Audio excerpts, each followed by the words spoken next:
señor presidente del Centro de Historia de Santa Fe de Antioquia, demás miembros de la Junta Directiva del Centro, señores miembros del Centro de Historia de Santa Fe de Antioquia, señoras y señores que nos acompañan.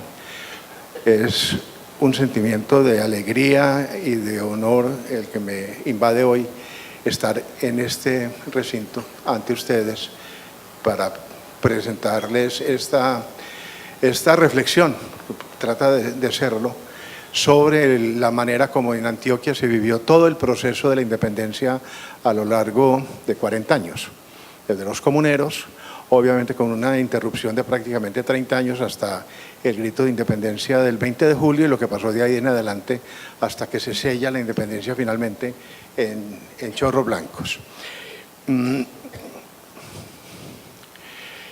Este trabajo no aporta material nuevo de investigación.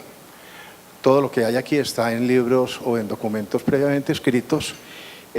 Tal vez lo que quiero es como articular esos hitos del proceso de independencia en una cadena continua en el tiempo. El hilo conductor de esta charla es el tiempo en que van pasando las cosas y cómo unas cosas se influyen por las que ya sucedieron y influirán en las que vienen. Es un verdadero proceso. Haciendo la cuenta, me dieron como unos 10 hitos. O sea, hoy voy a señalar 10 hitos que sucedieron y cómo fueron interrelacionados. Quiero empezar con pues contarles qué obras consulté por dos razones. Una, me encontré, y seguramente ustedes lo han notado también y lo han sentido cuando se han metido con el tema, que la independencia en Antioquia no está estudiada de una forma completa, absoluta y profunda en todos sus hitos. Hay unos mucho más estudiados, pero hay unos hitos fundamentales que apenas están esbozados y se presentan todavía con una información muy somera, inclusive a veces más idealizada y más romántica que real. De manera que aquí sale una invitación a que todos continuemos profundizando en este tema, que es fundamental porque de aquí nace la esencia de la República o de Antioquia en la República. Primero cuando fue República Independiente y después cuando formó parte de la Gran Colombia y lo que vino después. Me apoyé en el texto de Francisco Duque Betancourt del año 67, que para mí es un libro válido, actual, vigente, aunque algunas partes también puedan ser sujeto de revisión, pero en su estructura está bastante bien. La Academia Antioqueña de Historia hizo una recopilación de los hitos de la independencia en el año 2011, cuando se celebraron los 200 años de la Declaración de Independencia de Antioquia. Rodrigo Campuzano Cuartas, del Centro de Historia del Retiro, tiene un artículo muy interesante sobre el inicio de la Reconquista en Antioquia y lo complemento con el último que está ahí, Elizabeth Chaurra y Sor Catalina Gutiérrez, Reconquista e Indulto. Ese periodo de la Reconquista española es uno de los que siento que están menos estudiados. Si me equivoco y ustedes lo sienten distinto, sería muy interesante que compartiéramos. Ya que esos dos trabajos de Rodrigo y de estas dos señoras encontré un aporte nuevo. La batalla de Chorros Blancos también apenas en los últimos años empieza a ser estudiada de una forma más sistemática. También hay mucha tela para cortar con base en documentos. Y el periodo de los comuneros también me dio mucho trabajo, casi que no encuentro un documento como que lo analizara más a fondo y me encontré una tesis de maestría de un historiador de la Universidad de Antioquia del año 2016, hace apenas 2 años, que se titula Las sublevaciones comuneras en la provincia de Antioquia, el papel de los grupos socioeconómicos. Es muy interesante, tanto el trabajo de Espinal Barrientos sobre los comuneros como el de las señoras Chaurra Gómez y Gutiérrez López se basan en los expedientes judiciales. En ambos casos, en la Reconquista y en los comuneros hubo juicios y ellas fueron a explorar esos documentos y de ahí sacaron información que antes no se había visto. Sigamos. Muy bien, entonces esto ya lo había dicho. Antioquia, siempre no, pero tenemos mucha tendencia a ver nuestro proceso de independencia desde los personajes que la lideraron: Simona Duque y sus hijos, Baltasar Salazar, Atanasio Girardot, Liborio Mejía, Salvador Córdoba y sobre todo José María Córdoba, pero más importante que ellos, o tan importante como ellos, es verlo como el proceso, que es lo que hoy quiero tratar de presentarles. Y hay una primera consideración: la independencia no se vivió en Antioquia de la misma manera que se vivió en el resto del país. Aquí fue distinto. Para decirlo en dos palabras, aunque suene de pronto un poquito fuerte y me disculparán si de pronto ofendo a alguien, Antioquia fue más pragmática que patriotera. Tuvimos patriotas muy importantes, los que están señalados ahí en el segundo párrafo, pero el pueblo en general y los directivos y las clases dirigentes de Antioquia vivieron esos procesos más con una visión pragmática que de una emoción tan profunda como la que hubo, por ejemplo, en Santa Fe de Bogotá o en Cartagena. Y vamos a ver por qué eso tiene razón. Con este último comentario quiero empezar por una breve reseña de las condiciones fundamentales de la sociedad en Antioquia a principios de la independencia o a finales de la colonia, que es lo mismo. Miren estos resultados de dos censos a finales del siglo XVIII en Antioquia, ordenado por Francisco de Silvestre. Da una población, en la columna de la mitad, da una población de 48.600 personas, cuando en el censo ordenado 10 años después por el virrey, no recuerdo el nombre del virrey en ese momento, da casi 1.300.000 personas. Antioquia, que hoy es tan importante en Colombia, en ese momento era mínimo. Apenas un 20avo o un 25avo de la población del virreinato vivía en Antioquia. No me lo pases todavía. Y hay otra cosa importante que tiene que ver con lo que voy a comentar a continuación, y es la composición social. Fíjense que en el virreinato de la Nueva Granada, la mayoría de la población, en la columna de la derecha, arriba, son blancos. 750.000 personas de 1.300.000, o sea, más de la mitad del total del virreinato eran blancos. Ibéricos de la península o criollos nacidos en la colonia. Y ustedes saben que justamente esa diferencia entre los peninsulares y los criollos fue lo que originó finalmente el proceso de independencia. Y los indios todavía tenían una población importante de 458.000 personas. Se dice que en el momento en que Cristóbal Colón, que los conquistadores llegaron a la costa colombiana, la población indígena era del orden de 2 millones de personas. Yo vi ese dato en alguna parte, pero no citaban ni la fuente ni la manera como fue estimado, o sea que no puedo poner la mano sobre el fuego por ese dato, pero nos da como una idea. La población indígena fue diezmada durante la colonia, prácticamente una cuarta parte de lo que tenían cuando llegaron los españoles. En Antioquia, fíjense, en la columna de la mitad, los blancos son minoría, pues casi minoría. En cambio, predominan los mestizos. En la columna de la Nueva Granada no hablan de los mestizos. Es muy posible que los mestizos estén sumados a los indios y que los mulatos estén sumados a los negros. Pero de todas maneras, esas dos poblaciones, indígenas y negra, en el virreinato no era mayoría frente a los blancos. En cambio, en Antioquia sí. Indios 2.000, negros casi 9.000 y mulatos 28.000, más de la mitad del total de Antioquia. ¿Qué pasa con esto?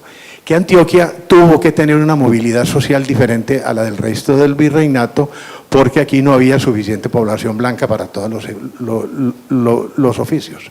Aquí funcionó en la época de la colonia, pasemos que ya podemos empezar a hacer los comentarios, una figura, por ahí está abajo, la movilidad social, blancos asimilados. Un mestizo, sobre todo si su sangre ya tenía más dilución blanca que india, por ejemplo los cuarterones, que eran 3 partes de sangre blanca por una cuarta parte de sangre india, le podían pedir al virrey que los asimilara a blancos, y el virrey en el caso de Antioquia fue relativamente amplio en conceder esas solicitudes, porque en Antioquia no había suficiente población para todas las cosas. Es claro, los cabildos municipales no eran todos de blancos peninsulares, perdón, con una sola P. Para los que estén tomando nota no vayan a poner 4 Ps. Entonces los criollos estaban presentes en los cabildos e incluso en algunos casos mestizos asimilados a blancos. Es más, en una de las crónicas encontré que en alguna oportunidad el alcalde de Arma era un mestizo, no había un blanco que pudiera ocupar el lugar. De manera que esa composición social de Antioquia era distinta. Además, tengamos en cuenta que Antioquia era un departamento, una provincia prácticamente productora, no una provincia deliberadora.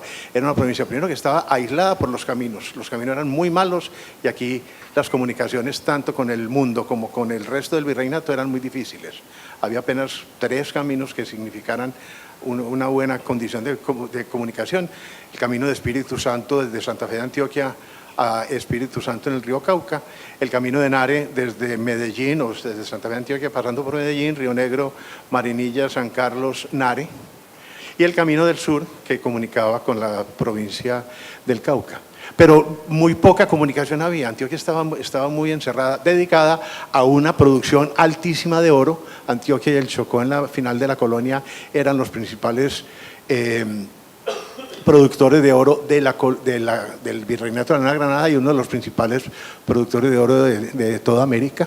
El comercio, en consecuencia, era muy activo, especialmente el comercio de importación, porque la industria local artesanal era muy pequeña, había algo de tejidos, había algo de doblado de tabaco, había algo de artesanías de muebles, cosas de ese estilo, pero realmente era poco. Pero el comercio globalmente era muy activo y muy fuerte.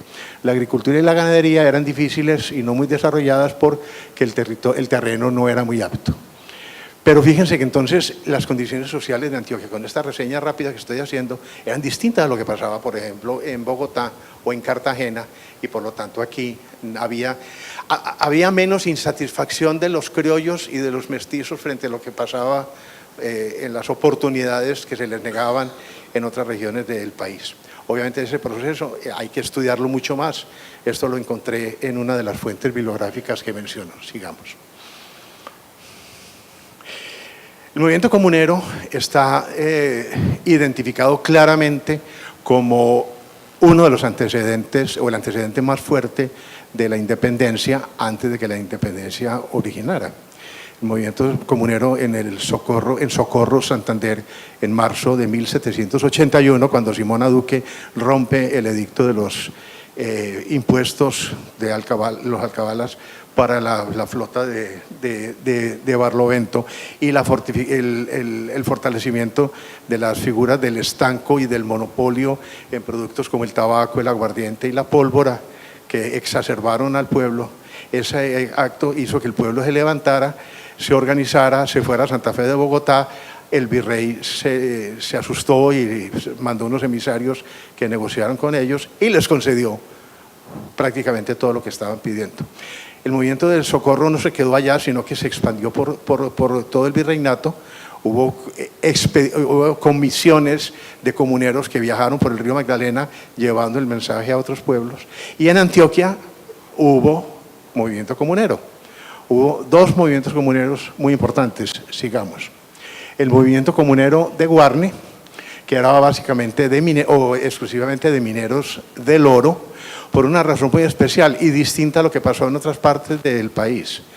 El virrey, perdónenme que no tengo los nombres claros de los virreyes y no quiero improvisar para no cometer errores, publicó una orden en la cual en Antioquia, no sé si en todo el virreinato, pero en Antioquia, los mazamorreros libres, o sea, mestizos, mulatos e indios, podían adquirir concesiones mineras para explotar aluviones de ríos en zonas que no fueran concesiones mineras oficiales a los blancos. Los blancos tenían las grandes minas del Alto de Río Negro, de Guarne fundamentalmente, pero también Río Negro y Marinilla tienen unas concesiones grandes, pero había unas zonas relativamente pequeñas de aluviones que no estaban asignados y el virrey permitió que los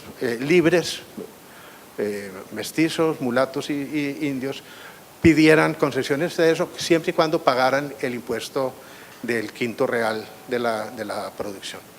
Y liberó el comercio de bienes. Los mineros blancos no solamente tenían el monopolio de la producción minera, sino que tenían el negocio de los abastecimientos para sus minerías y para los pueblos vecinos en tiendas que montaban en las minas. El virrey, dio permiso a que en los pueblos se montaran pulperías, así las llamaban, que eran tiendas de abarrotes. Entonces, los mineros de clase alta, es interesante, así como los comuneros de Santander fueron el pueblo, el común, los comuneros de Guarne fueron fundamentalmente de la clase alta. También se levantaron algo los mestizos, porque decían, nosotros queremos que nos dejen mazamorrear, pero que no nos cobren el impuesto. Entonces hubo como una cierta alianza de clase alta y clase media-baja para ese levantamiento. Eso finalmente no quedó en nada. El gobernador Cayetano Vuelta Lorenzana de Santa Fe de Antioquia intervino, negoció con ellos y finalmente las cosas quedaron prácticamente igual. Sigamos. Un segundo movimiento comunero fue aquí, en la zona tabacalera de Santa Fe de Antioquia, de Sopetrán, de Zacaojal, que hoy es Olaya, que era una producción tradicional, es así, de gente de bajo nivel, mestizos, más bien pobres, pequeños productores, que desde muchos años en la segunda parte de la colonia venían produciendo de tabaco, que tenía muy buen comercio en España y en Europa. Y el virrey en varias oportunidades trató de poner estancos y monopolios. Es una cosa muy curiosa que hay que estudiarla más o menos desde 1765, o sea 15 años, 16 años antes de los comuneros, ya había una orden del rey de que en Antioquia no se podía producir tabaco, sino que tenían que consumir el tabaco producido en Honda, por un monopolio que le había concedido a los tabacaleros de allá. Eso no les gustó ni poquito a los de Antioquia, a esta zona de Santa Fe, de Sopetrán y de Olaya, que eran las más productoras, y nunca lo aceptaron, y nunca se los pudieron imponer. O sea, desde 1765 hubo un tire y afloje entre el virrey y Antioquia, que nunca la pudo ganar el virrey. Hasta que en 1777, 3-4 años antes del movimiento comunero, dio la orden de arrancar las matas de tabaco y no dejar que se volvieran a sembrar. En ese momento entonces los comuneros tabacaleros de Antioquia se rebotaron y dijeron, no señor, ni por el chiras, perdón por la palabrota, aceptamos eso nosotros, esa es nuestra forma de vida, eso es el sustento para nosotros y nuestra familia, no nos lo vayan a quitar. El gobernador Vuelta Lorenzana los apoyó y consiguió el permiso del virrey para negociar con ellos, y finalmente en 1781 llegan a un acuerdo que consistía en 3 cosas: establecer unas cuotas productoras en cantidad y en calidad y en precios, y que no sembraran más matas nuevas, sino que explotaran las que ya estaban sembradas. Eso fue como una negociación de los comuneros tabacaleros. Sigamos. Y una cosa interesante que no mencioné. El virrey en compensación les decía a los tabacaleros, no señores, les voy a dar estímulos y apoyo para que monten empresas artesanales, monten fábricas, talleres de textiles, talleres de doblado de tabaco, talleres de carpintería, cosas de ese estilo, pero dijeron, nosotros no sabemos de eso, lo que sabemos es de tabaco, o sea que tampoco por el lado funcionó. Otra cosa que hubo en Antioquia, y ustedes la conocen pues mucho mejor que yo, fue una revuelta de esclavos en el mismo año, de 1781.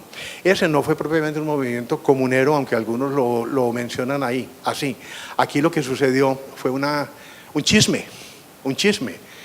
Un escribano del Cabildo de Santa Fe de Antioquia, de nombre Esteban Grasset, que entre otras cosas era mulato, empezó a regar la bola de que de España había llegado la noticia de que el rey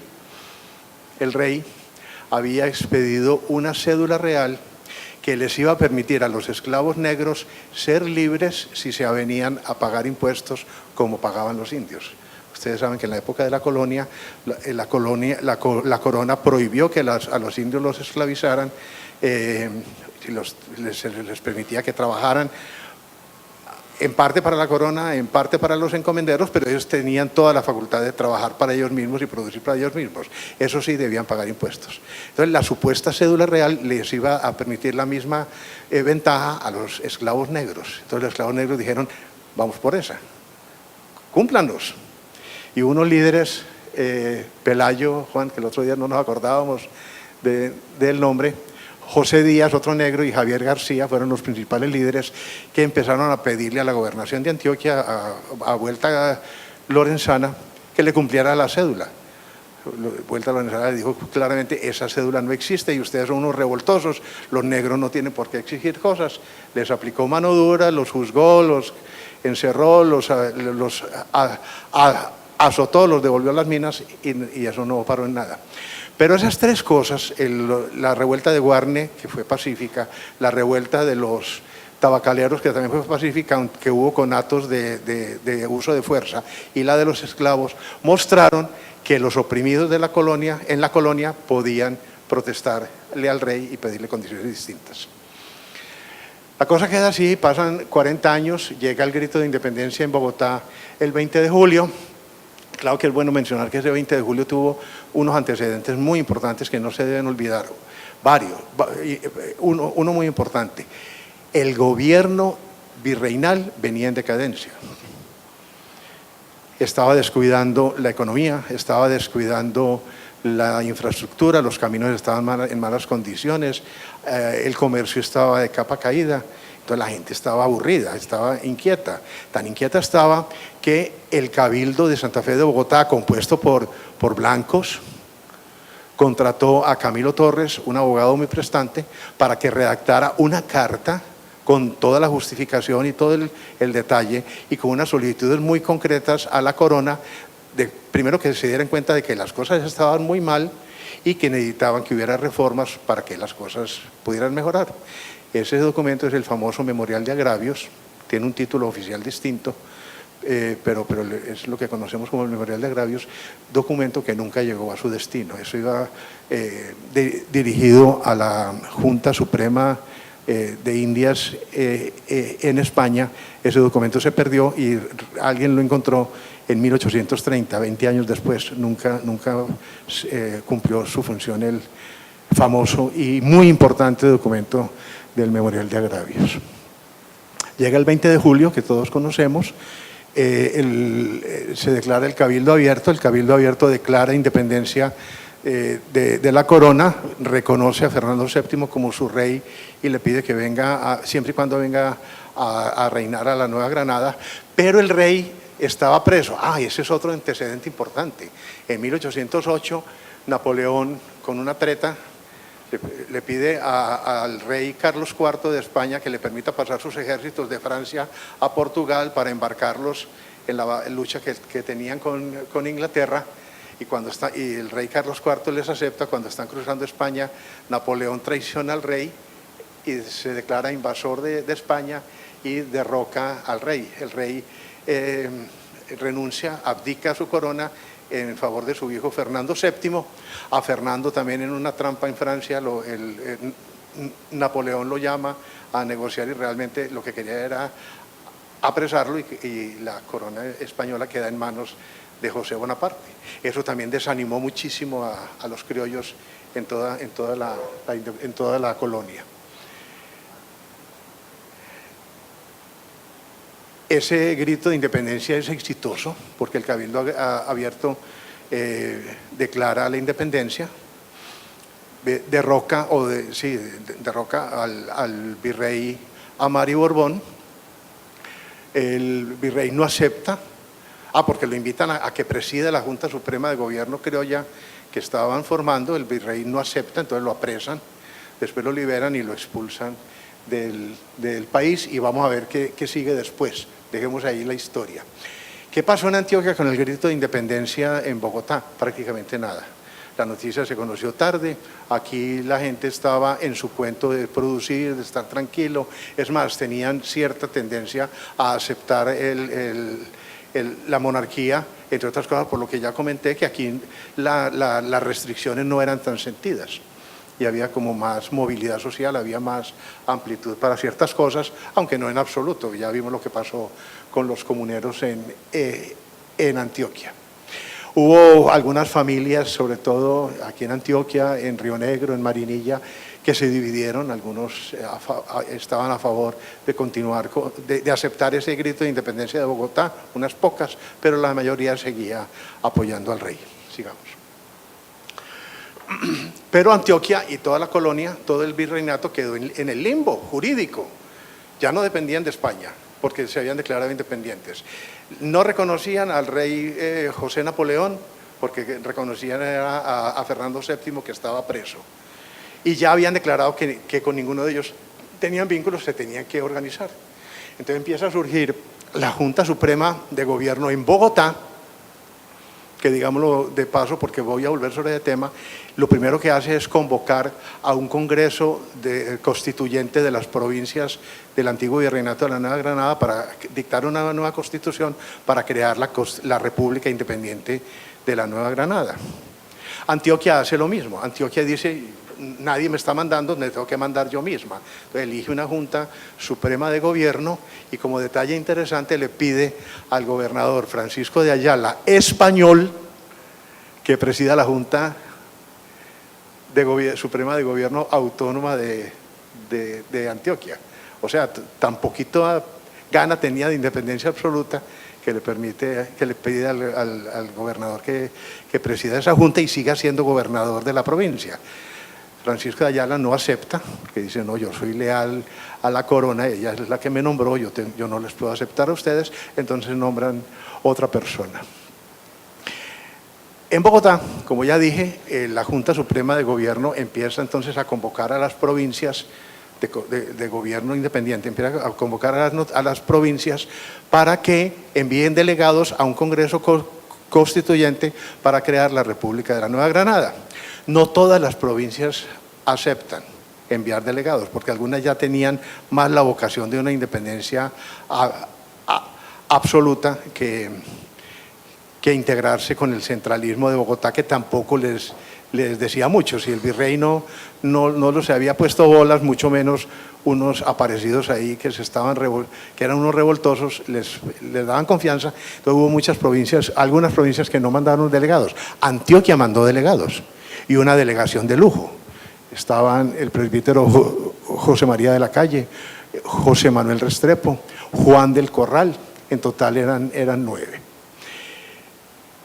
Llegaron a Bogotá, se reúnen y ese congreso empieza en pugna, porque algunos de los congresistas querían una república de tipo absolutamente central, con mando absoluto en Bogotá, sobre todo el virreinato, sobre toda la nueva república, pero otros decían, no, es que las provincias somos distintas, creemos una república federal.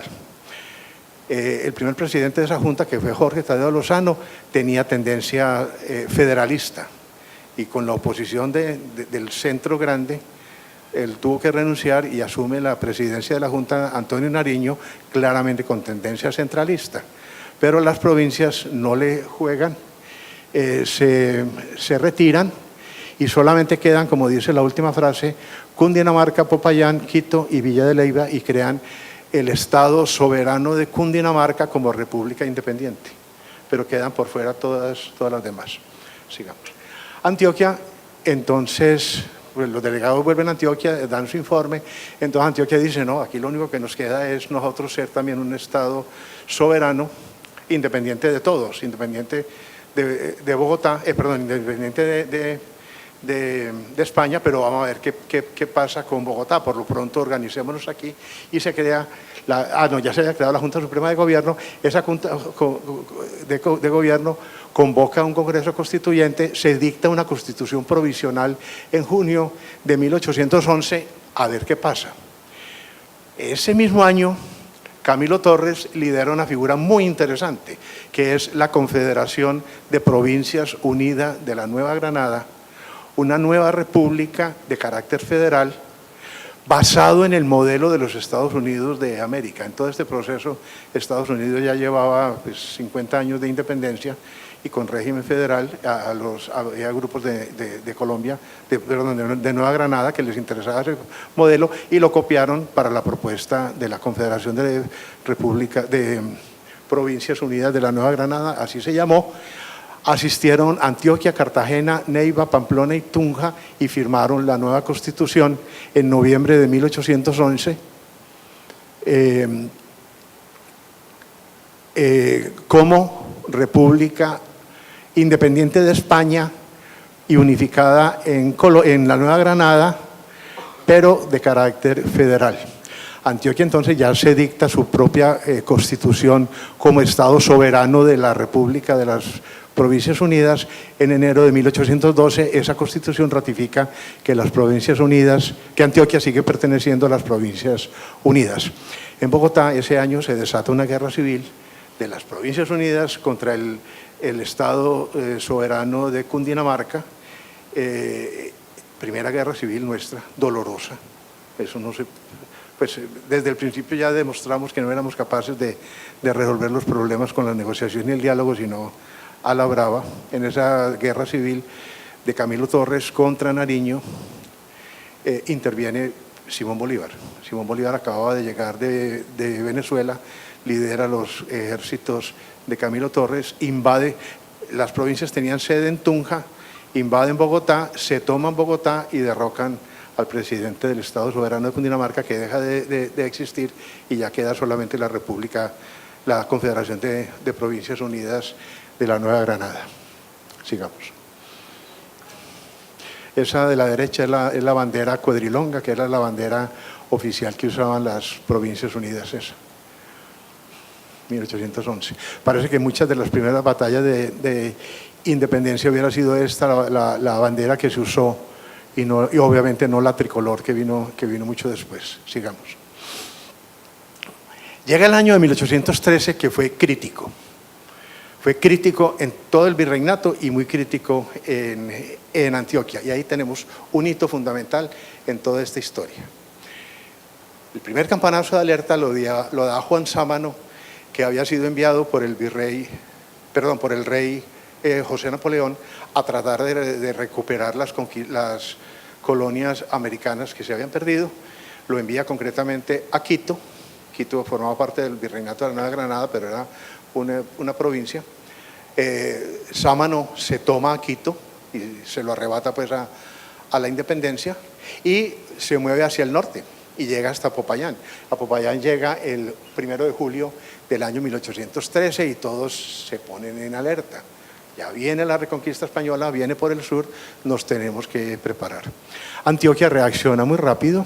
El gobernador de la provincia de Antioquia, José Miguel Restrepo, propone a la Junta Suprema de Gobierno que se suspenda la Constitución de 1812 y se nombre un presidente dictador con poderes absolutos para que tome las decisiones eficaces y rápidas que se requieren porque la cosa no da espera.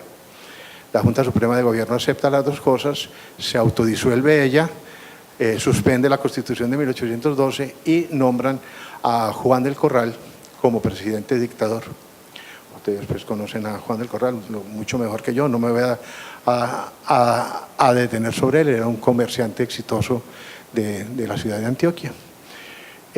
Juan del Corral acepta, da un discurso muy bello, muy claro en cuanto a que él acepta y ratifica que va a tener que poner mano dura y moverse rápido, pero también dice que lo hace contra sus principios democráticos y que espera que esa dictadura sea transitoria y que se pueda volver rápidamente a las condiciones normales. Se posesiona el 31 de julio de 1813 y empieza un gobierno muy rápido en los frentes claves. Primero, ahí ejerce una represión fuerte contra los realistas antioqueños que permanecían, digamos, en una convivencia pacífica en la provincia, fortalece las finanzas públicas y organiza el ejército y la defensa. Vamos a hablar de eso un poquito más adelante, todavía no me lo cambies, porque ahí es donde interviene el sabio Francisco José de Caldas. Y da un paso fundamental. declara la independencia absoluta de Antioquia de Raimundo y todo el mundo. Lo hace 11 días después de posesionado. Se posesionó el 31 de diciembre y el 11 de agosto, o sea, ayer, hizo 205 años, dice Antioquia se declara independiente. Pasemos. Y lo hace mediante un acto administrativo. ¿Qué pasó ahí? Ay. No, déjate yo hago aquí una cosa. No, de pronto la daño. No, tenía la lámina del facsímil del acto de independencia y quería destacar los dos párrafos centrales de la declaración y del decreto, porque fue un acto administrativo, no fue un acto, digamos, legislativo de la Junta Suprema, porque ya no existía. Y no fue una declaración del pueblo, sino que fue una declaración del mandatario, en un acto administrativo, un decreto, en donde declara que Antioquia es independiente de todos, tanto de España, y ya no reconoce al rey Fernando VII como su autoridad, y no menciona siquiera a José Napoleón, y también se independiza absolutamente de cualquier otro vínculo territorial con, digamos, con las Provincias Unidas. O sea, Antioquia en ese momento se declara autónoma como República Independiente de Antioquia. Esa es una cosa que es fundamental. Ese es el acto absoluto de independencia de Antioquia. Hay otros hitos importantes, y lo digo porque es que hay algunos que le quieren dar importancia, quieren que la independencia de Antioquia sea declarada en otras fechas, pero esta es la real, aunque no haya durado mucho. Ahora sí, sigamos. En la parte militar tiene que es su gran preocupación, porque él siente que el Sámano puede… ¿qué pasó con Sámano? Nariño encabeza un ejército desde Santa Fe de Bogotá, va a Nariño, al actual departamento de Nariño, que en esa época era la provincia de Pasto, se enfrenta a Sámano y lo derrota en las batallas de Calibío y del Alto Palacé, lo derrota, y Sámano tiene que huir nuevamente al sur, y por lo menos ahí queda controlado ese conato de reconquista del sur. Pero Antioquia sigue preocupada de que van a reconquistarla y que posiblemente van a venir del sur. Entonces, Juan del Corral llama a Francisco José de Caldas, el sabio Caldas, que estaba viviendo en Antioquia, y le encarga unas misiones militares muy concretas. ¿Por qué estaba Caldas en Antioquia? Y esto también es interesante. Resulta que Caldas estaba en Bogotá, venía trabajando con Mutis, después estuvo muy vinculado al proceso del grito del 20 de julio, y cuando se empieza a crear la República del Estado Soberano de Cundinamarca, liderado por Nariño, Caldas está apoyando a Nariño en el Estado centralista. Pero después, cuando Camilo Torres forma la Confederación de las Provincias Unidas, Caldas se da cuenta de que la figura del federalismo en las Provincias Unidas es más sólido que el centralismo, entonces abandona a Nariño y se pasa para el bando de Camilo Torres. Pero llega un momento en que dice, yo aquí estoy corriendo riesgo. Nariño y sus amigos pueden tomar represalias contra mí por haberlos traicionado. Él deja Bogotá y se viene para Antioquia.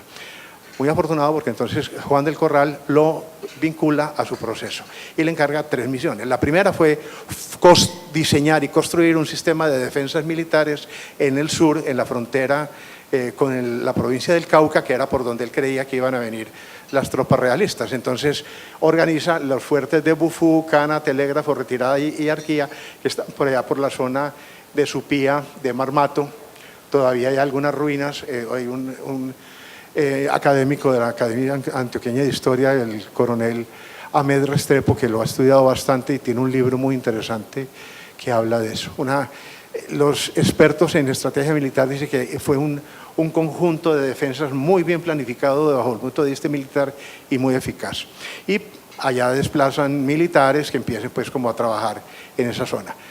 Regresa Caldas a Río Negro y Juan del Corral le encarga la segunda misión.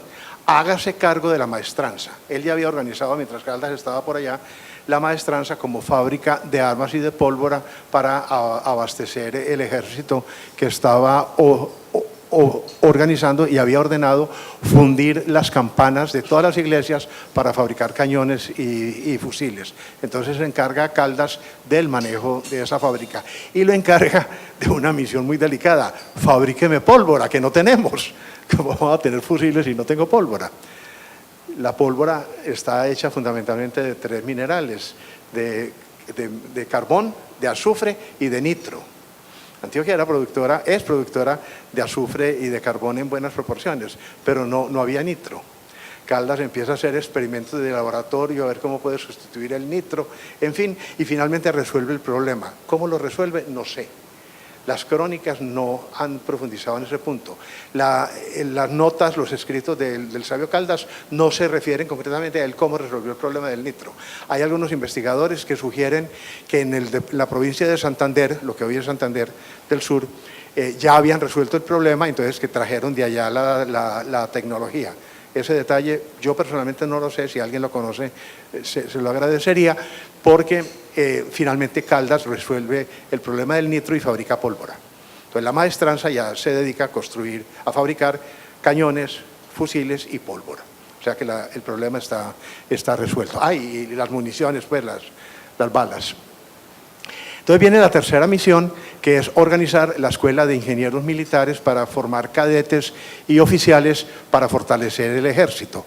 Caldas, que ya tenía cierto vínculo con una antigua escuela militar que hubo en Bogotá, organiza, y es una obra bellísima, esa está muy bien documentada, todo el proceso de la creación de la Escuela de Ingenieros Militares en Río Negro.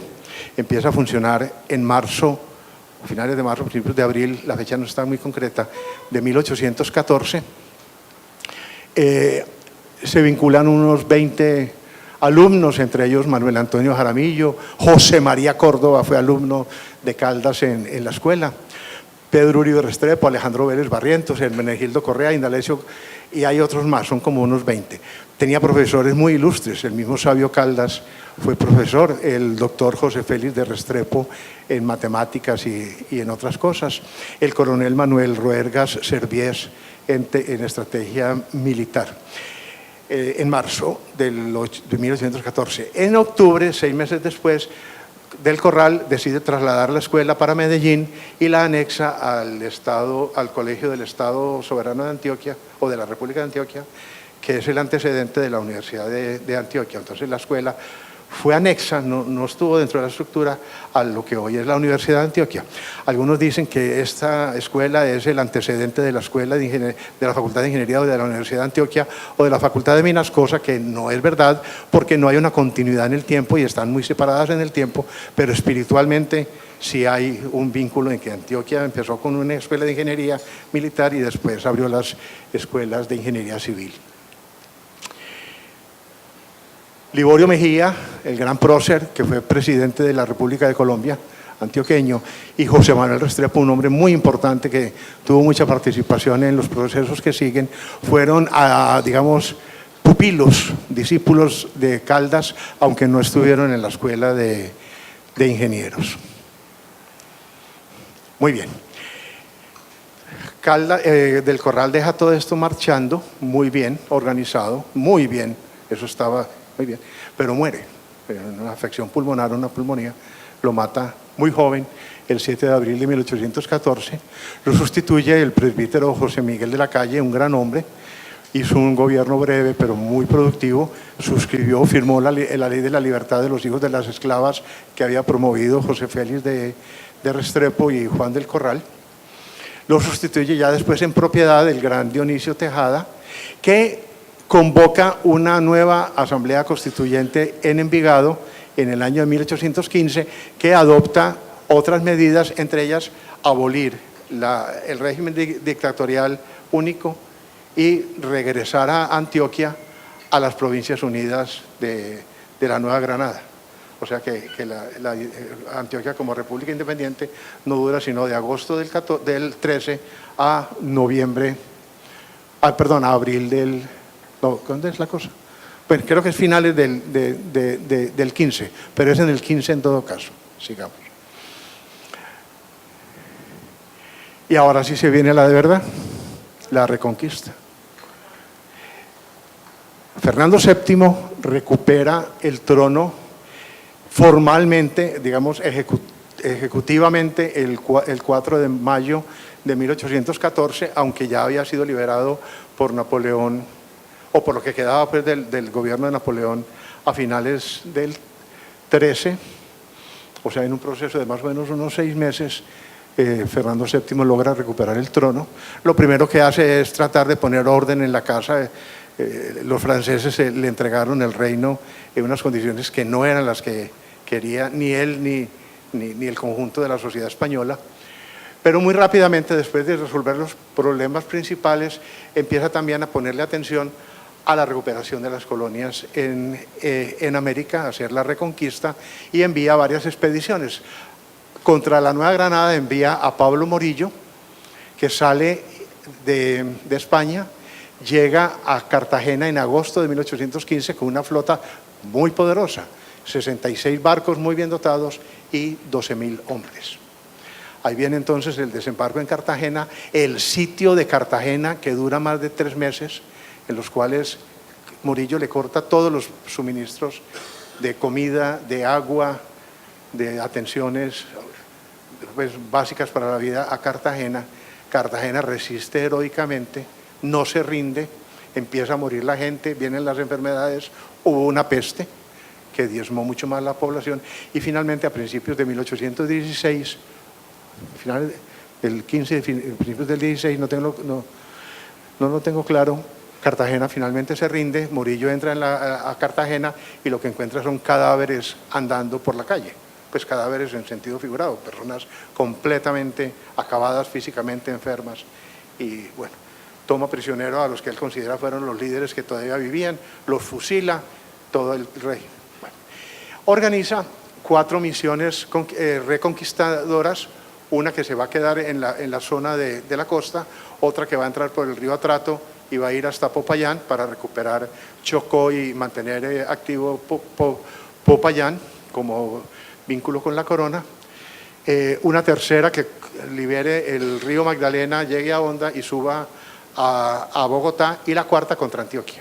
Antioquia era un enclave fundamental para la reconquista española, entonces manda una tropa especialmente dirigida a reconquistar Antioquia. Morillo entra en Bogotá en abril de 1816, organiza 3 tribunales para juzgar a los revoltosos, que es el Consejo de Purificación, la Junta de Secuestros y el Consejo de Guerra. La Junta de Purificación es un tribunal que se va a encargar de juzgar a los patriotas que no cometieron actos de guerra, que no incurrieron en actos de sangre contra los españoles, pero que sí se habían hecho a fines adictos a la independencia y por lo tanto eran reos de alguna manera ante la corona, pero a estos los juzga de una forma, digamos, más benigna y lo que les exige es algo de cárcel y, y mucho de compensaciones económicas, entre otras cosas que devuelvan los bienes que se pudieron haber apropiado. El segundo tribunal, la Junta de Secuestros, está destinado a recuperar todos los bienes de la corona que fueron secuestrados por la Junta Patriota. Y el tercero, el Consejo de Guerra, ese sí es el bravo, ese sí es el que va a sangre y fuego contra los patriotas que habían participado de forma activa en actos militares, actos de sangre. Este es el que ordena los fusilamientos y los ahorcamientos de los grandes próceres de nuestra independencia que cayeron allí. Se establece entonces el régimen del terror, que es contrario a la política que había establecido Fernando VII. Fernando VII le había dicho muy claramente a Morillo: vaya, recupere el territorio, someta a la población, pero no se exceda, para que la población recupere la confianza en su monarca y no sea adversa a la presencia nuestra allá. Morillo o no entiende o no quiere entender eso y aplica todo lo contrario, que tiene el efecto contrario. La gente entonces se vuelve reacia, reactiva en lo que puede contra esa reconquista. Hay focos de guerrillas que acosan a las milicias militares españolas. Obviamente tienen que huir porque los otros los dominan y empiezan a refugiarse esos guerrilleros en los llanos orientales, en Casanare, y son la semilla de nuestro ejército independiente. Llega entonces la independencia Después de unos años, sigue por favor. Ah, perdón. Ah, bueno, no, sí. Ah, no, claro. Guarleta. ¿Qué pasó en Antioquia con la Reconquista? Fundamental tener eso muy claro.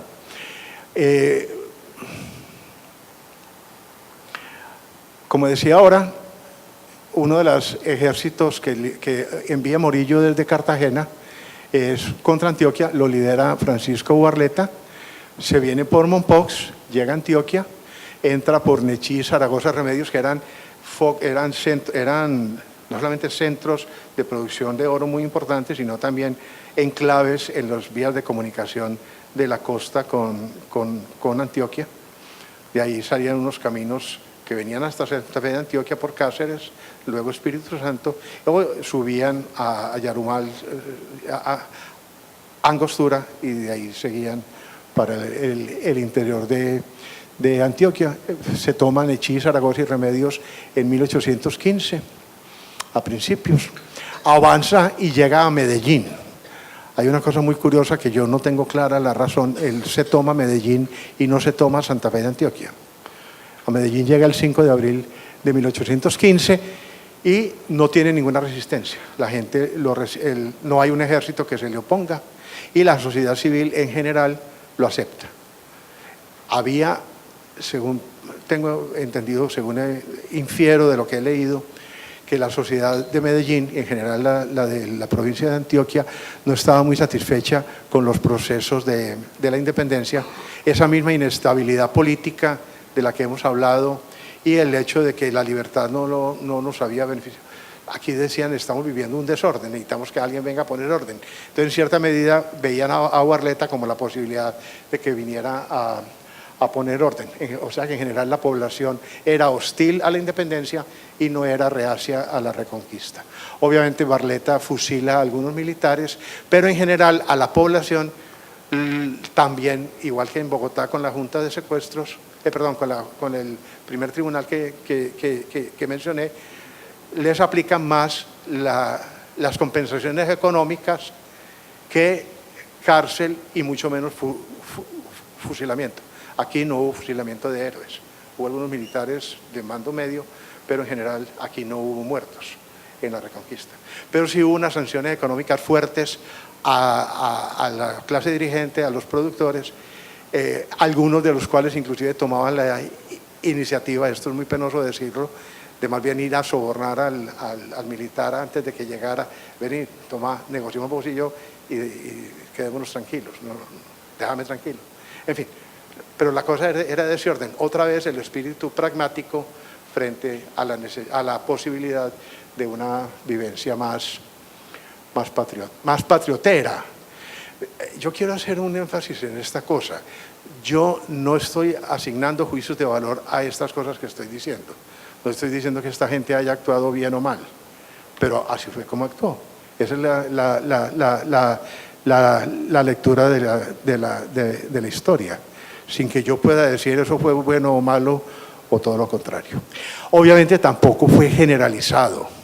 Hay registro en las crónicas y en los documentos oficiales, en los documentos de los juicios de ilustres antioqueños que lo llamaron a juicio y le dijeron, venga, usted apoyó la independencia, venga, le proponemos unas compensaciones económicas a favor de la corona y usted queda perdonado. Y hubo gente que dijo no,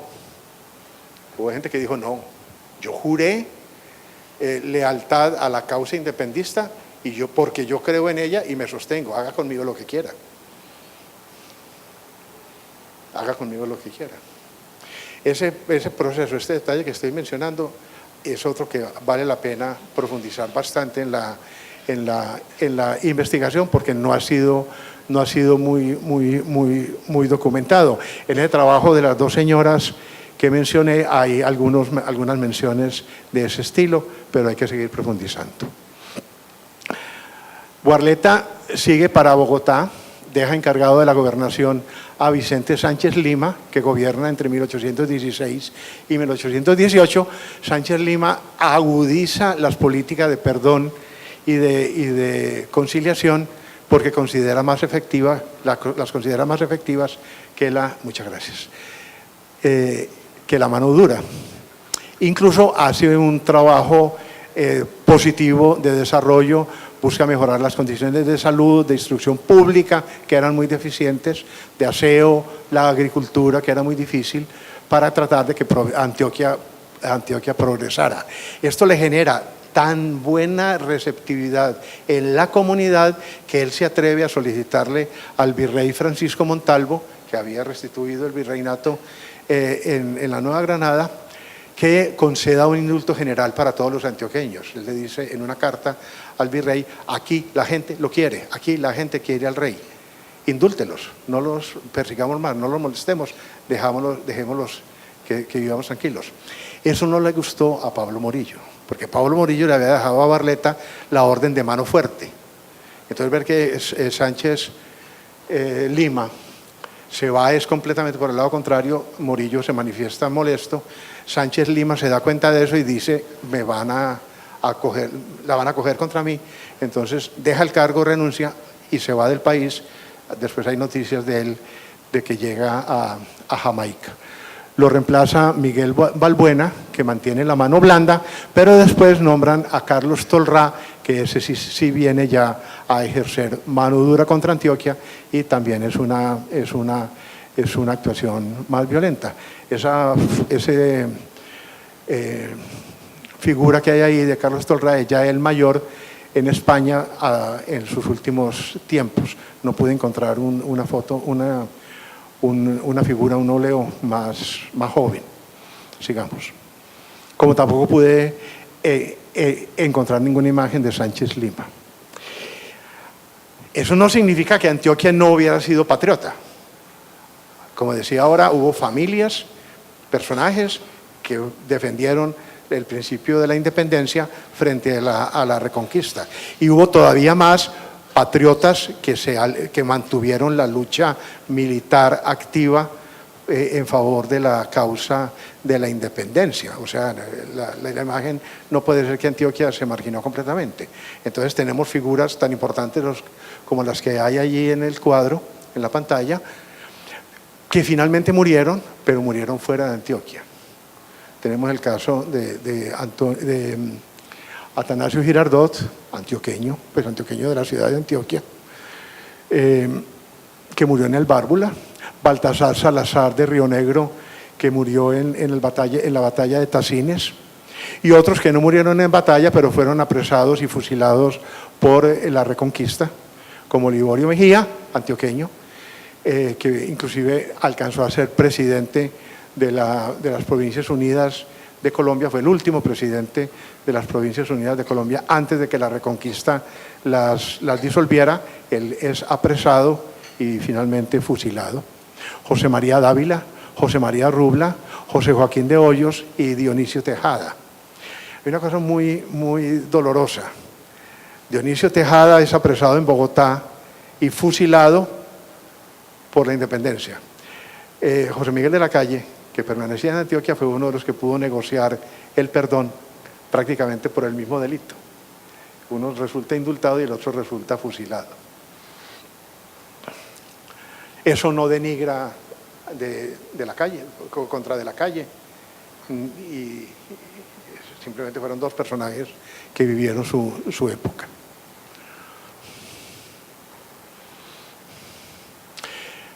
Llega el sello final de la independencia en Boyacá. Voy a pasar muy rápido sobre esto porque esto también es muy conocido. Todos esos conatos de guerrilleros que tuvieron que huir porque no la estaban viendo fácil con la Reconquista, que se van concentrando en los llanos. Muchos llegaron de la Nueva Granada, la mayoría, otros llegaron de Venezuela. Llegan desordenados, llegan como turba.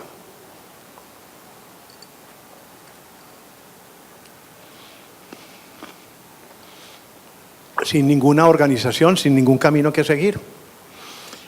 Santander está entre ellos, José María Córdoba está entre ellos, y entonces estos personajes, sobre todo Santander, empieza a ver la necesidad de organizarlos. Él se comunica con Bolívar, que está todavía en Jamaica.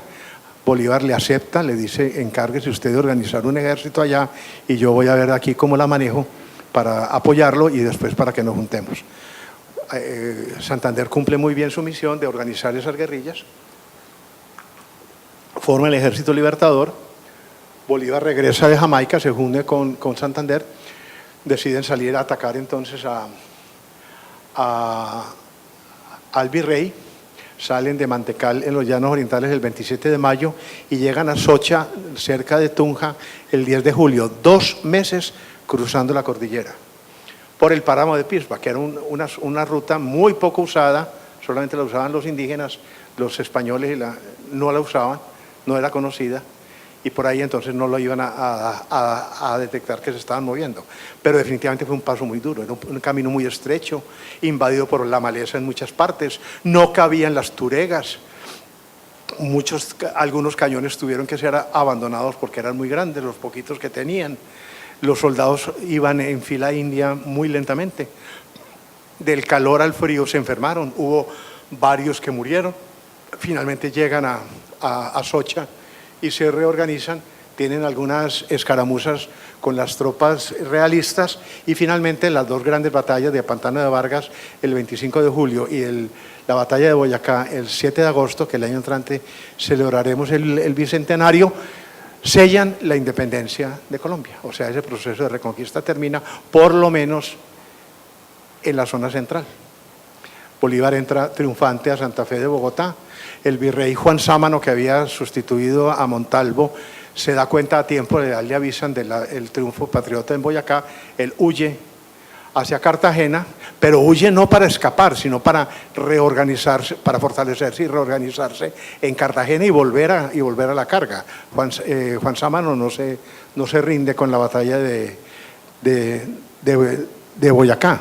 Se establece entonces Sámano en Cartagena, siguen dominando la costa atlántica, Antioquia sigue en manos de los realistas, el sur del país, Popayán y Pasto están en manos de los realistas y sobre todo los ríos Magdalena y Atrato se mantienen en poder de los españoles. O sea, la independencia, el sello de la independencia de Boyacá es efectivo solamente en el altiplano cundiboyacense y en las regiones vecinas, sigamos.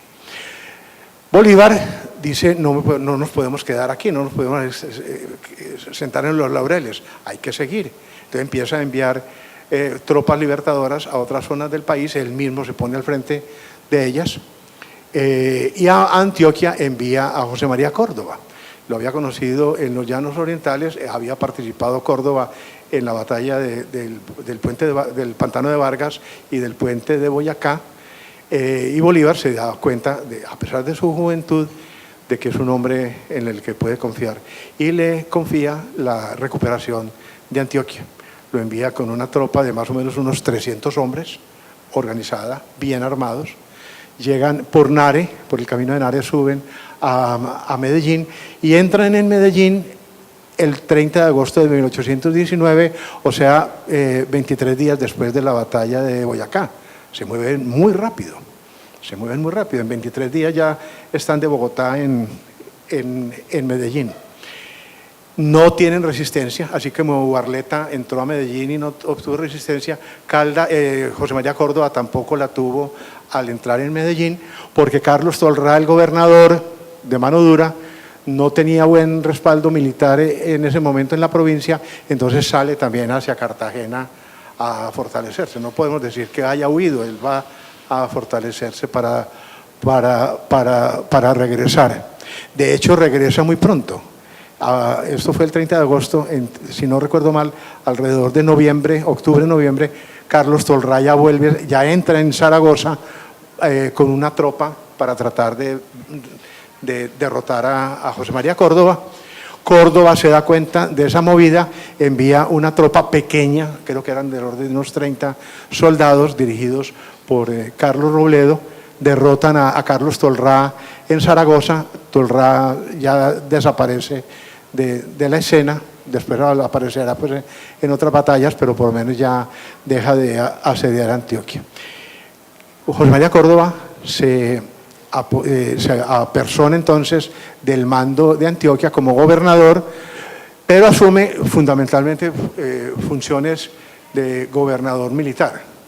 Y la parte de civil, el gobernador civil, la delega en José Manuel Restrepo. un hombre muy importante. Y Córdoba enfrenta entonces la situación muy difícil que encuentra en Antioquia. Veamos por qué. Antioquia, hay quienes dicen, ¿qué pasó? Otra de las diapositivas que yo quité. Bueno, que me da pena.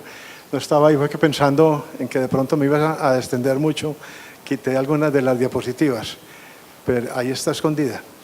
Pero se las cuento. Córdoba encuentra Antioquia otra vez en un caos, como la había encontrado Barletta, Córdoba también. O sea, toda esa inestabilidad había generado aquí caos. Caos que se manifestaba en cosas muy curiosas, muy impensables, bueno, ni tan impensables. Por ejemplo, empezaban a aparecer grupos de vándalos que asaltaban pueblos para saquearlos. Empezaba a haber funcionarios del gobierno español corruptos que saqueaban las arcas del asunto en el que los habían encargado y robaban la plata.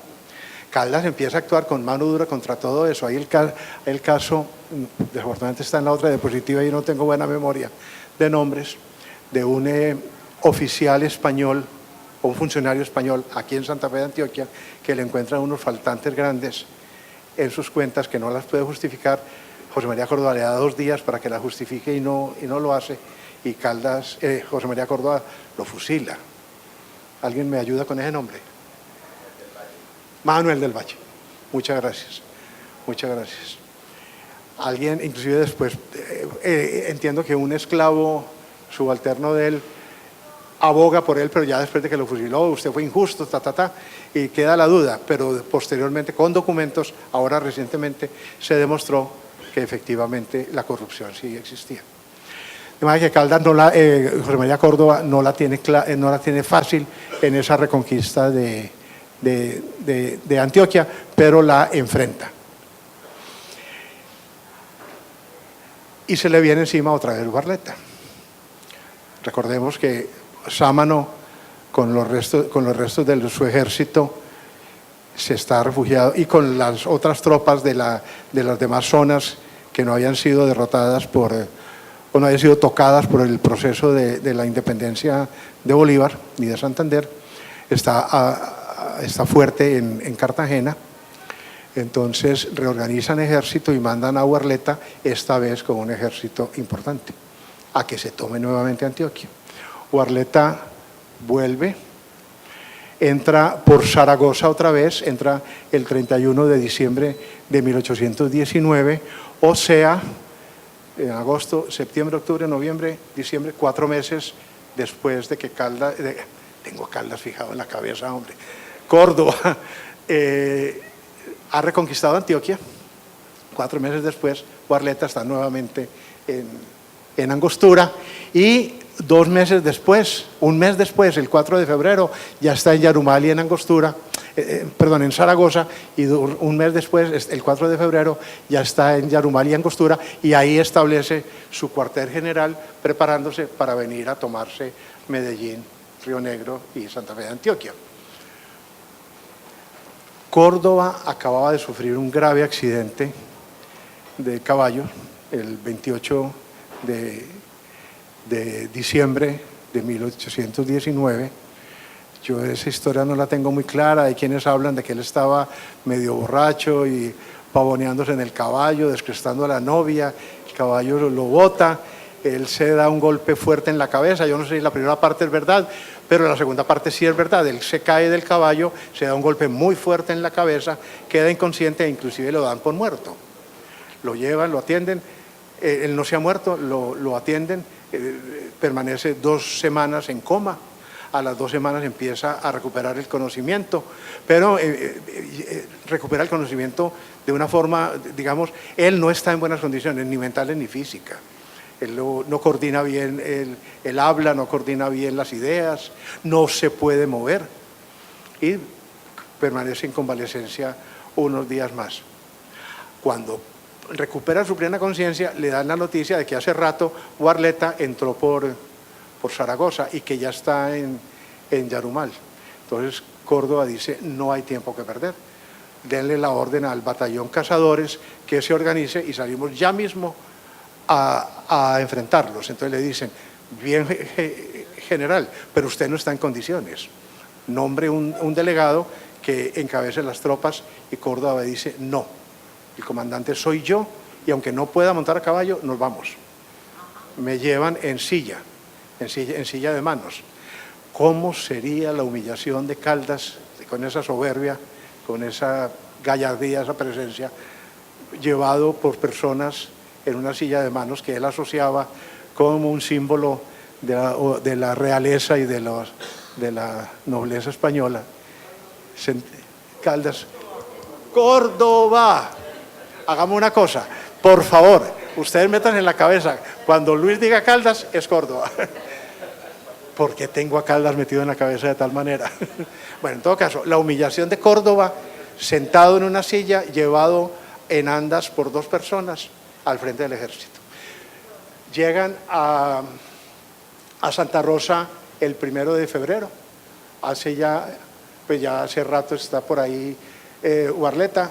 3 días después llega Uarleta a Yarumal y Angostura, y entonces Córdoba decide a atacarlo. Entonces moviliza el ejército, llega a Angostura el 10 de febrero de 1820. Esa noche se reúne con su Estado Mayor, se informan bien de dónde está Uarleta. Uarleta sabía que ya Córdoba venía, había ordenado que se posicionara todo su ejército, que era muy poderoso, en los altos de Chorros Blancos. Hay discrepancia entre los historiadores de cuál de los cerros de la zona de Chorros Blancos fue el que usaron. El historiador Humberto Barrera identifica uno cerca de Yarumal, otros investigadores hablan de otro cerro un poquito más lejano, pero está todo en esa zona de Chorros Blancos. Uarleta entonces ordena el posicionamiento de sus hombres allí en esa altura. Córdoba esa noche prepara la estrategia. Es una estrategia, yo no soy experto militar, obviamente, pero lo poquito que entiendo de lo que está pasando ahí es una estrategia muy simple pero muy eficaz. Ellos nos superan en número, en posición geográfica y en armamento. Nosotros estamos en la parte baja del cerro, somos menos hombres y nuestro armamento no es tan bueno. Entonces tenemos que usar estrategia. La estrategia que definen es muy sencilla. Al otro día, 12 de febrero, 12 de febrero, la vanguardia del ejército de Córdoba, liderada por, no me acuerdo el nombre, pero está en la crónica muy claro, porque entre otras cosas todo este proceso de Chorros Blancos, el batallón lo registró en un diario de guerra que se conserva y están todos los detalles ahí. Manuel Dimas del Corral, nada menos, y yo digo que no me acordaba de él. ¡Aquí! ¡Qué vergüenza! Espero que me perdonen esa omisión tan grave. ¿Me la perdonan? No, perdónenme, yo tengo, y ya es otras condiciones personales, muy mala memoria para los nombres. Me pasa con frecuencia que me encuentro en la calle con alguien que me saluda por mi nombre y yo le digo, ¿qué hay, hombre? ¿Cómo estás? Discúlpenme. Y en este caso, pues todavía más grave. Manuel Dimas del Corral, que se encargue de atacar con la vanguardia del ejército patriota a las tropas de Uarleta establecidas en el cerro. Y Córdoba va a ir con el grueso del ejército bordeando el campo, bordeando la montaña, perdón, a través de la selva para caerle, no por las retaguardias, pero sí por un lado. La batalla empieza muy temprano, el 12. Obviamente, Uarleta empieza a dominar a las tropas de Dimas del Corral, pero no alcanza todavía a derrotarlos y a mitad de la mañana Córdoba aparece por un costado en la selva al descampado donde está dándose el combate. Eso no fue una batalla, eso fue un combate muy eficaz. Y dice la crónica que Uarleta y su gente se desconcierta al ver que súbitamente salen de la espesura de la selva un buen ejército, un ejército no muy grande pero muy organizado, uniformado rigurosamente, con un armamento eficaz, aunque no fuera tan bueno como el de él, y sobre todo con la voluntad de triunfar. Eso desconcierta a Uarleta y a su gente, ya no son capaces de atacar, de mantener los dos frentes y finalmente y muy rápidamente son derrotados, huyen, Uarleta alcanza a huir y las tropas patriotas tienen el triunfo de Chorros Blancos. Chorros Blancos es el sello final de la independencia no solo de Antioquia, sino del centro del país. Porque si los españoles hubieran logrado derrotar a las tropas de Córdoba en Antioquia, hubieran retomado Antioquia como eslabón de comunicaciones fuerte, y hubieran podido mantener la comunicación por el río Magdalena. Una de las consecuencias de la victoria de Córdoba en Chorros Blancos es que después pudieron apoderarse de la navegación del río Magdalena y romper la comunicación de los españoles que estaban en Cartagena con el centro del país y sobre todo de allá hacia el sur. Ellos necesitaban mantener comunicación con el sur, con Popayán, Pasto, con Quito, para seguir en comunicación con el virreinato del Perú. Eso los hubiera mantenido fuertes. Chorros Blancos les impide esa comunicación. De manera que las dos consecuencias grandes de la batalla de Chorros Blancos es sellar la independencia de Antioquia o mantener la independencia de Antioquia y sellar definitivamente la independencia del centro del país con lo que había logrado en la batalla de Boyacá, que estaba en alto riesgo porque si Uarleta lograba esta victoria, quién sabe qué hubiera pasado después en Bogotá. Lo que sigue es el proceso de independencia del resto del país. Muy rápidamente ocurre la independencia efectiva de Cartagena, que la lidera José Prudencio Padilla. Esa historia pues tampoco me voy a referir a ella, y eso ya expulsa el reducto del virrey Mario Borbón de Cartagena. Después viene pues el Congreso de Cúcuta, en fin, la liberación de Venezuela, y después toda la campaña de Bolívar hacia el sur para acabar de limpiar con todas las vicisitudes, dificultades, éxitos y cuestionamientos que hay en eso. Pero centrándonos otra vez en Antioquia, fíjense que Antioquia tiene una participación pues muy importante en todo el proceso y con unas condiciones particulares en las que he querido hacer énfasis y que deben ser objeto después de mucho más análisis. Pero en la hora de la verdad, en la encrucijada de la presencia de Uarleta, Antioquia muestra la garra y logra la independencia final. Muchas gracias por su paciencia. Les confieso que a veces me siento que de pronto puedo estar cometiendo errores. Si los he cometido, dos cosas. Primero, por favor me las disculpan y por favor me los corrigen. Hay dos cosas que a mí no me da pena decir. No sé y me equivoqué. Muchas gracias por su paciencia y...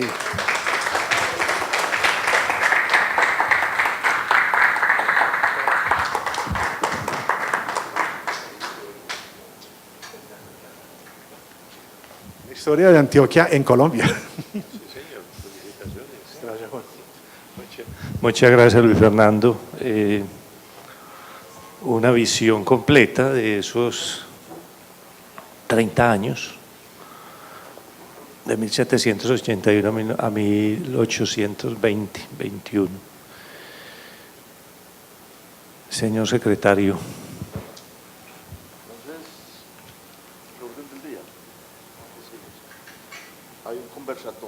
Bueno, aunque no se acostumbra a un conversatorio en sesión solemne, pues vale la pena, si alguien tiene algún comentario sobre la ponencia de Luis Fernando, escucharlo. Yo sé que a él también se lo agradecería.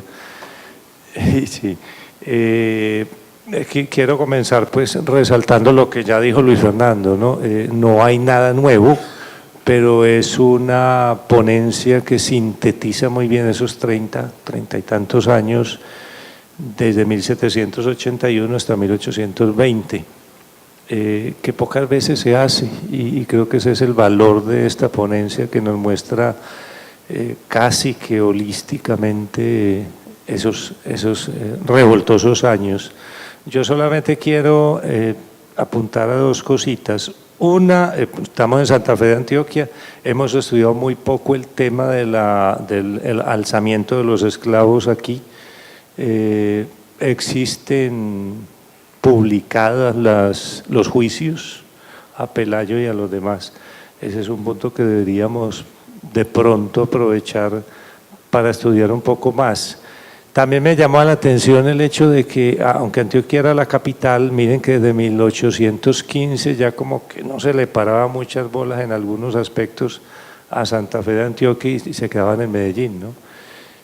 De hecho, se quedaron en Medellín, aunque solo en 1826 ocurrió el traslado de la capital. Ya se notaba que había en Medellín y en Oriente Antioqueño un movimiento fuerte tras la capitalidad de la provincia.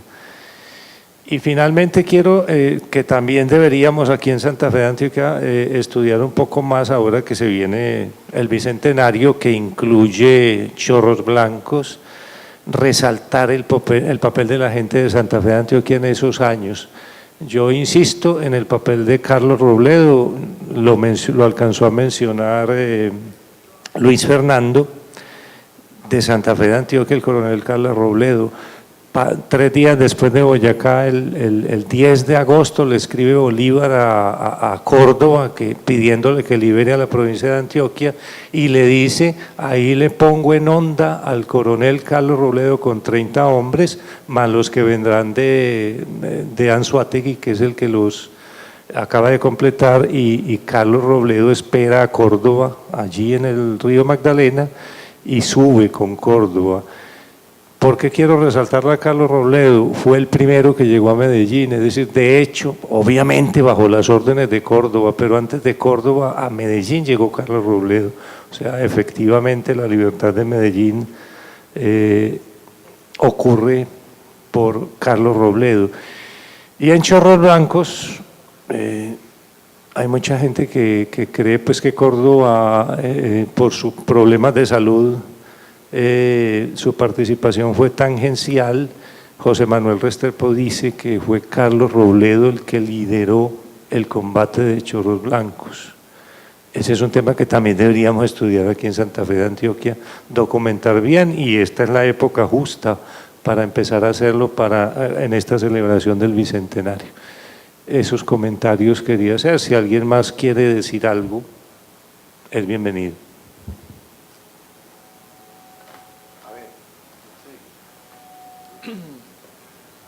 Por ahí me enteré, no sé la fuente, que realmente Córdoba llegó aquí a Antioquia y aquí estaba Carlos Tolrá, que estaban en un almuerzo en la finca de Juan Blanco. Y entre los que allá estaban se encontraba un señor Martínez, Eugenio Martínez o algo así, y que como era tan realista, se voló por ahí mismo, Cauca abajo, y fue a dar a esas islas por allá, Canarias, o yo no sé cómo llama. Y que cuando volvió aquí, la señora, cuando él se fue, estaba en embarazo. Cuando él regresó como a los 20 o 25 años, encontró ya el hijo que era sacerdote. Yo no sé hasta dónde eso tenga su verdad. Vos que sos familiar desde que fugó, habla a ver un poquito. No, estás confundiendo a Carlos Tolrá con Faustino Martínez. Carlos Tolrá, cuando supo que Córdoba venía, huyó a Cartagena para reorganizarse y dejó encargado a Faustino, hijo de Juan Esteban, y Faustino huyó hacia Santa Fe de Antioquia, donde estaba su papá. Él está en Medellín. Estaba en Medellín, claro. Huyó hacia Santa Fe de Antioquia, y cuando Córdoba vino, dicen que estaba por el llano caminando por la tarde, le avisaron que había llegado a Córdoba y se fue por ahí derecho.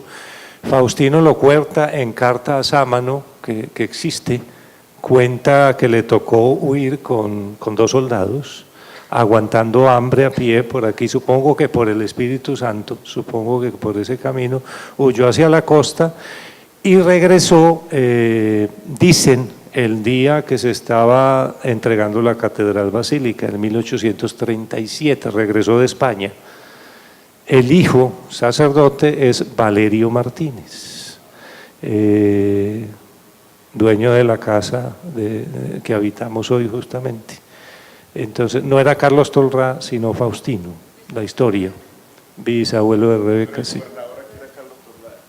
Era Carlos Tolrá, pero dejó encargado a Faustino al huir. Entonces Faustino, algunos lo dan como gobernador de la provincia en el momento en que Córdoba llegó.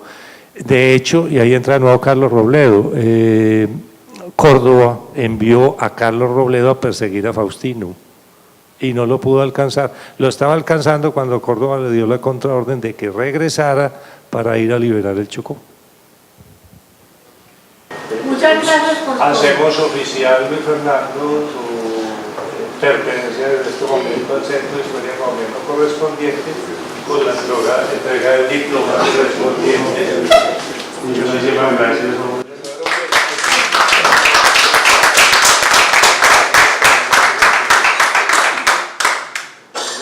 Ustedes no se imaginan la alegría que me da esto. Yo sé que sí. Sobre todo que me compromete a seguir estudiando esta disertación que acaba de hacer don Francisco. Para mí ha sido una clase, se le agradezco mucho.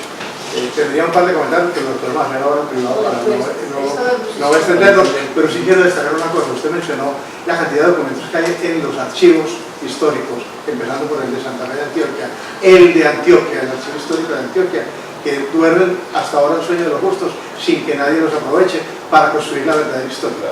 Que no puede ser, tiene que ser a partir de lo que hicieron los personajes, pero tiene que fundamentarse en lo que pasó, en los procesos.